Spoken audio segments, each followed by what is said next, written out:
Ladies and gentlemen, this is not a drill. It's never been a drill. Yes, every time when I do a video, I prepare the video, it's never a drill. The UK is on the blink of diplomatic detonation. Yes, it's about to explode, and it's going to explode on Keir Starmer's face. That's right. And we're going to feel the pain. It's going to be a huge pain.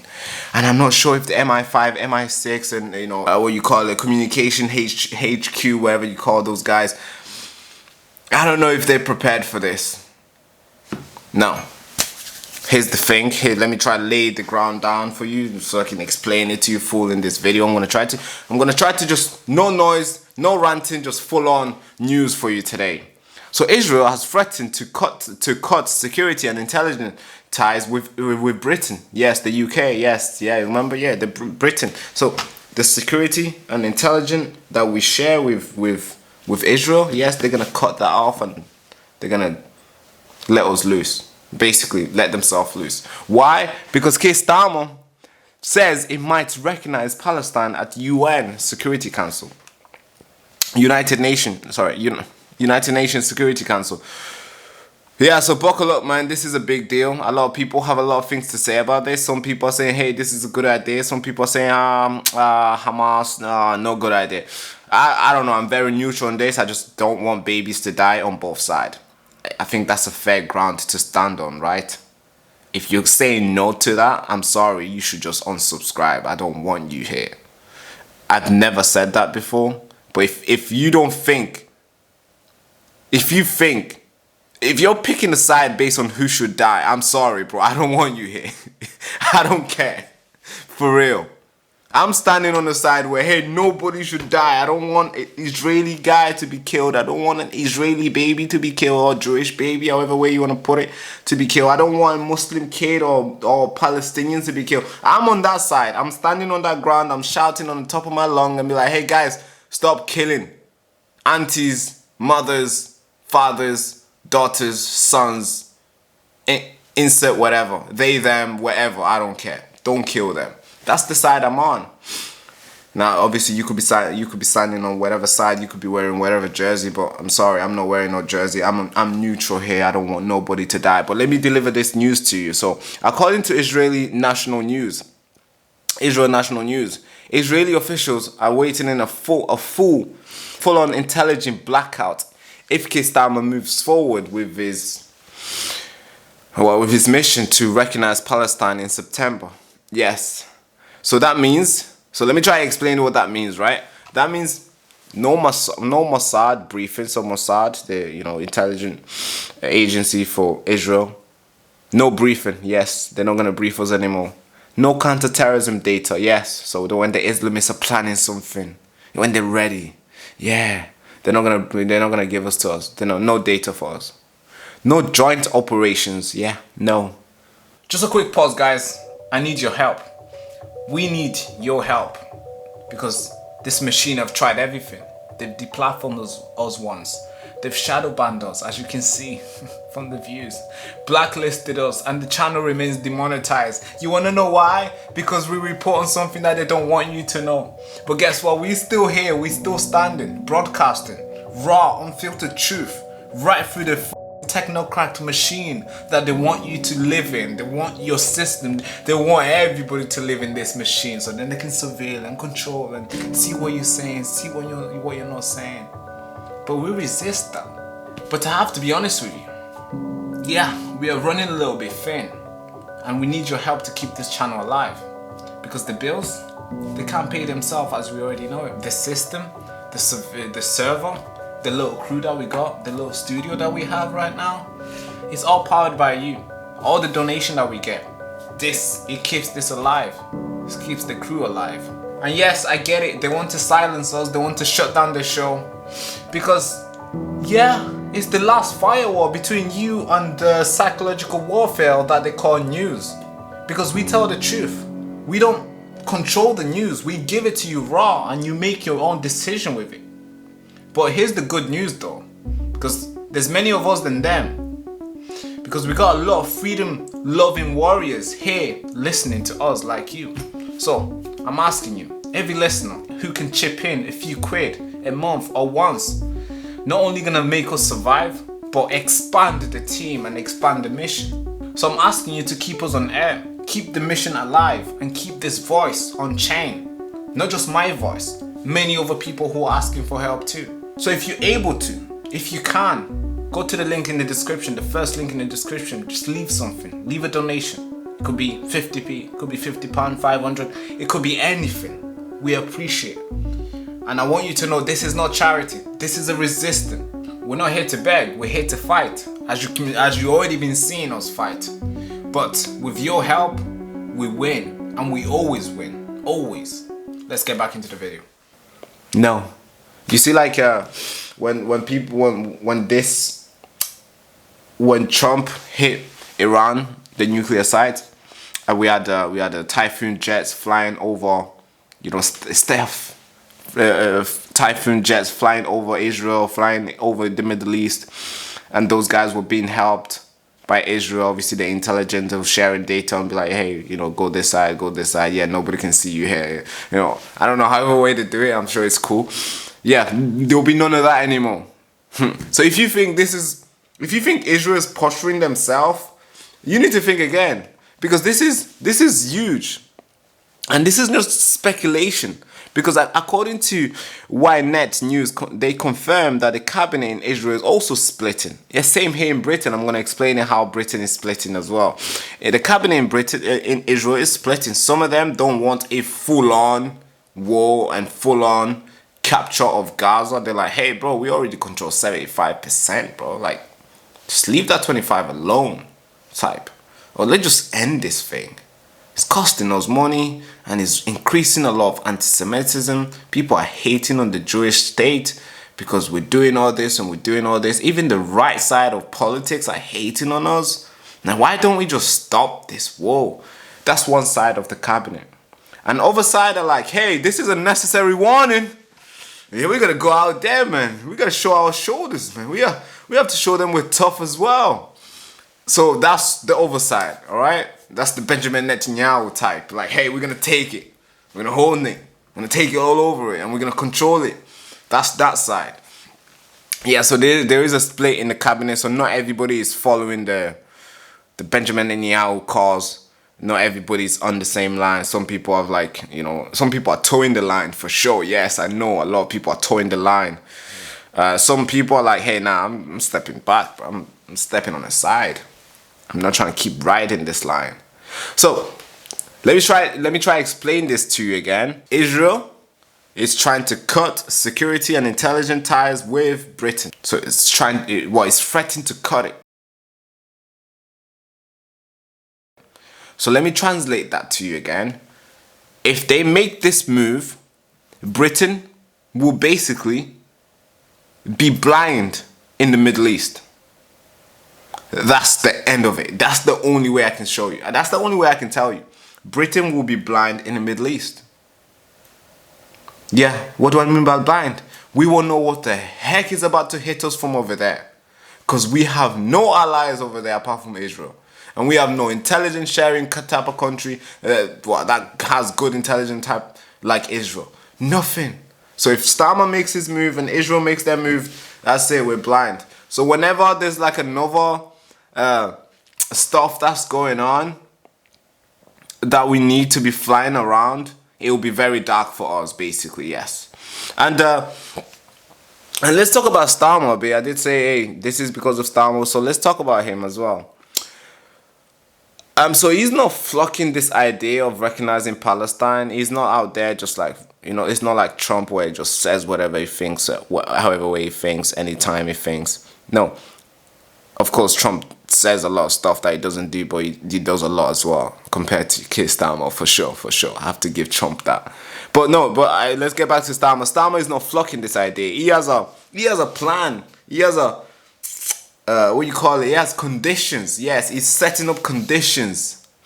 He's saying this is the condition: ceasefire in Gaza immediately, no annexation, humanitarian aid access to everybody. That's his plan and that's his condition. And of course, it sounds noble, right? It sounds good. Like, yeah, sounds right. Today, as part of this process towards peace, I can confirm the UK will recognise the State of Palestine by the United Nations General Assembly in September, unless the Israeli government takes substantive steps to end the appalling situation in Gaza, agree to a ceasefire, and commit to a long-term sustainable peace, reviving the prospect of a two-state solution. And this includes allowing the UN to restart the supply of aid and making clear that there will be no annexations in the West Bank. Meanwhile, our message to the terrorists of Hamas is unchanged and unequivocal. They must immediately release all of the hostages, sign up to a ceasefire, disarm, and accept that they will play no part in the government of Gaza. But here's the kicker. Israel also says that this is a prize for terror. They're accusing Starama for emboldening Hamas. They have a little ground on that as well. So both arguments have a lot of ground. You know, hey, Hamas should be, taken out. Okay, I agree with that with Israel. And humanitarian aid should be brought in. I agree with that with Starama. We can agree with the same with both thoughts, right? I'm sure we can chew chewing gum and still walk, right? Yeah, so we can agree with both sides. But hey, the measure they're taking, man, is too bold. And so let's break this down again. As I mentioned, I've been saying it. I'm gonna keep saying it again. Britain only has one ally in the Middle East. Yes, forget about all these small little countries that we do trade in. Forget Pakistan. Those guys are not our allies. No, they're not. I don't consider them as allies. I'm sorry if you do. Sorry, they're not our allies. So we only have one ally in the Middle East, and that is Israel.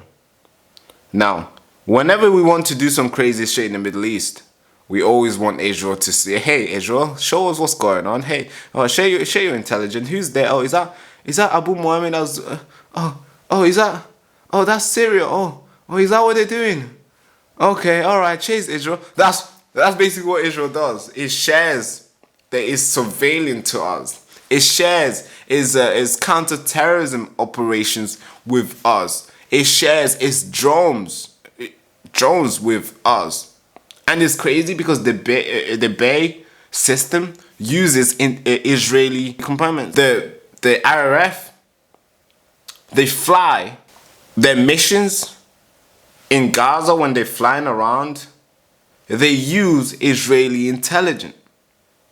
So I'm trying to show you how important how painful this move would be if Israel was to make it for us. If they cut all that, that means whatever is about to hit us from over there, we won't see it coming. And whenever we're flying over there, we will be in dark. So we will be risking a lot of lives for sure. And guess what? This is not just about Britain as well. This is about NATO. This is about the whole European continent, basically. Because listen, this doesn't just apply to Starama, to Britain. It also applies to France. And if they say, hey, none of you guys will, you won't get this intelligence here anymore. Guess what? Basically, NATO gets kicked out, and the only person will be relying on information will be America.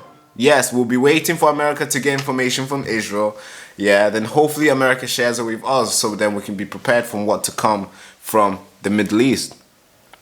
Yeah, that's scary, folks. It's a big move. It's like playing.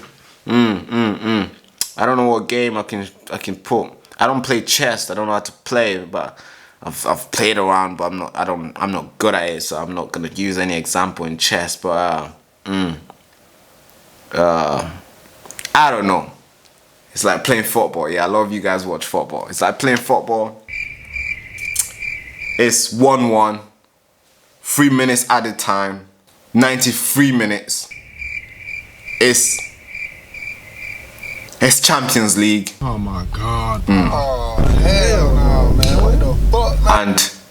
And you've won the free kick. Yes, you've won a free kick. Does that make sense? Yeah, you've won a free kick. And your team needs to score to win the game. Yeah, I'm sorry, I fucked it, bro. I'm sorry. Keep this in. Alright, editor, keep this in. I fucked it, guys. Fuck it. I'm sorry, I'm not gonna use football analogy again. But this is happening, folks. This is serious, you know, and for those people in the back who are thinking, yeah, this is about Palestine. No, this is about the whole entire Western security architecture, because it's all. When we try to counter terrorism, we always go to the Mossad and be like, hey, Mossad, what's going on? Could you tell us which Islamist has crossed the country who's planning some shit? And Mossad is like, yeah, his Mohammed al-Zubaydah. Yeah, the reason why I'm saying that name is because he was a mastermind of 9/11. Yeah, so his Abu Muhammad al-Zubaydah. You know, you can go on waterboard him, whatever. The CIA did that, I'm sure, if you don't know. That's what happened. Yeah, that's what Mossad does for us.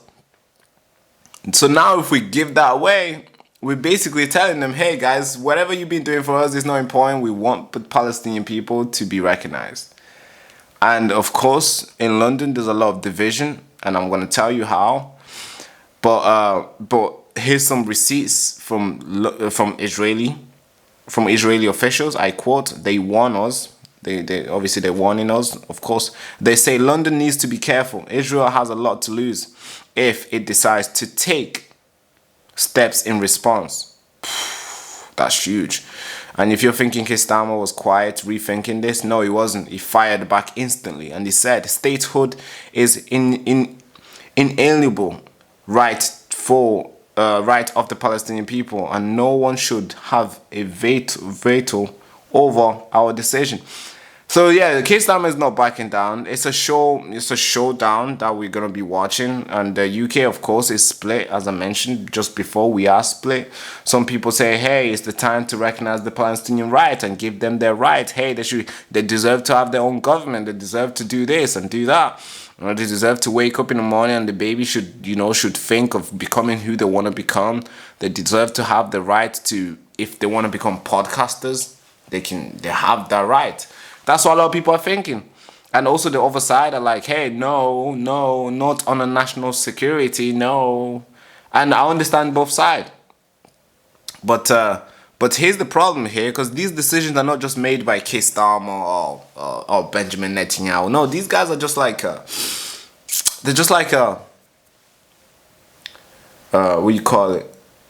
They're like the logo of the companies, yes. You know, you see the logo, you don't know what's going on in the office, you know, who's signing what. Yeah, they're like the front face who are just making statements. Ooh, according to Starama, he said this. Ooh, according to Benjamin Netanyahu, he said this. No, guys, there's people pulling the string. There's always people pulling the strings, and there's always the globalists, the guys who just want more wars and who wants more destructions. The defense contractors, the foreign policy war hawks, and all these people. They're not just sitting there watching these two guys fight around. No, they are pulling strings, because I have a lot of questions to ask. Because when Starama comes out and say, hey, we need to save Gaza. Oh, yeah, it's a good idea, Starama. We need to free them. You know, they deserve to have their own country. Or this. I'm like, okay, great, Starama. Then how come the bullets are still flying to Israel, Starama? I mean, are you in control of that as well? And you're saying this? That's the question we need to ask. Because why would you say all these nice, lovely things about Palestinians and want to save them, but still have these weapons going to Israel? I mean, it makes no sense, right?